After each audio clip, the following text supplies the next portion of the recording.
Dollar பயன்பாட்டை தடுக்கும் வகையில் வணிகத்தில் தேசிய நாணயங்களின் பயன்பாட்டை அதிகரிக்க வேண்டும் என ரஷ்ய அதிபர் புட்டின் வலியுறுத்தியுள்ளார். ரஷ்ய தலைநகர் மாஸ்கோவில் இருந்து காணொலி காட்சி மூலமாக பிரேசிலில் நடைபெற்று வரும் பிரிக்ஸ் மாநாட்டில் அவர் உரையாற்றினார். பிரிக்ஸ் கூட்டமைப்புக்குள் ஒரு சுயாதீனமான தீர்வு மற்றும் வைப்பு தொகை அமைப்பை உருவாக்குவதால் வேகமான, பாதுகாப்பான நாணய பரிவர்த்தனைகளை ஏற்படுத்த முடியும் என்றார். தற்செயலாக பிரிக்ஸ் நாடுகளுக்கு இடையிலான வர்த்தகத்தில் தேசிய நாணயங்களின் பயன்பாடு சீராக அதிகரித்து வருவதாக புட்டின் கூறினார்.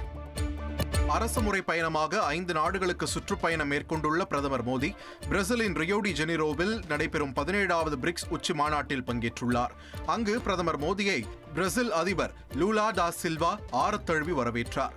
அவர்களுடன் அபுதாபி இளவரசர், சீன பிரதமர், இந்தோனேஷிய அதிபர், தென்னாப்பிரிக்க அதிபர், எத்தியோப்பியா பிரதமர், எகிப்து பிரதமர், ரஷ்யா மற்றும் ஈரானின் வெளியுறவுத்துறை அமைச்சர்கள் ஒன்றாக குழு புகைப்படம் எடுத்துக் கொண்டனர்.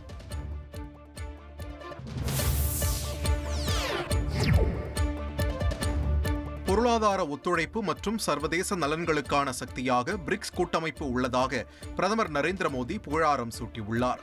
உச்சி மாநாட்டில் பேசிய பிரதமர் மோடி 20ஆம் நூற்றாண்டில் உருவாக்கப்பட்ட பன்னாட்டு நிறுவனங்களில் மனித குலத்தில் 1/3 பங்கு போதுமான அளவில் பிரதிநிதித்துவப்படுத்தப்படவில்லை என்று வேதனை தெரிவித்தார். இன்றைய உலக பொருளாதாரத்தில் பெரும் பங்களிப்பை வழங்கும் நாடுகளுக்கு முடிவெடுக்கும் மேசையில் இடம் வழங்கப்படவில்லை என்று குற்றம் சாட்டியுள்ள பிரதமர் மோடி, இது பிரதிநிதித்துவம் பற்றியது மட்டுமல்ல, நம்பகத்தன்மை மற்றும் செயல்திறன் பற்றிய கேள்வியும் கூட என்றார். உலகில் தெற்கு நாடுகள் இல்லை என்றால் சிம் கார்டு இருந்தும் நெட்வொர்க் இல்லாத செல்போன் போன்றதுதான் பன்னாட்டு அமைப்புகள் என்று பிரதமர் நரேந்திர மோடி விமர்சித்தார். 20ஆம் நூற்றாண்டில் உருவாக்கப்பட்ட பன்னாட்டு நிறுவனங்களால் 21ஆம் நூற்றாண்டின் சவால்களை சமாளிக்க முடியவில்லை என்றும், உலகின் பல்வேறு பகுதிகளில் நடக்கும் மோதல்கள், பொருளாதார நெருக்கடிகள், தொற்று நோய்கள் உள்ளிட்டவற்றுக்கு இந்த நிறுவனங்களால் தீர்வு கிடைக்கவில்லை என்றும் குற்றம் சாட்டினார்.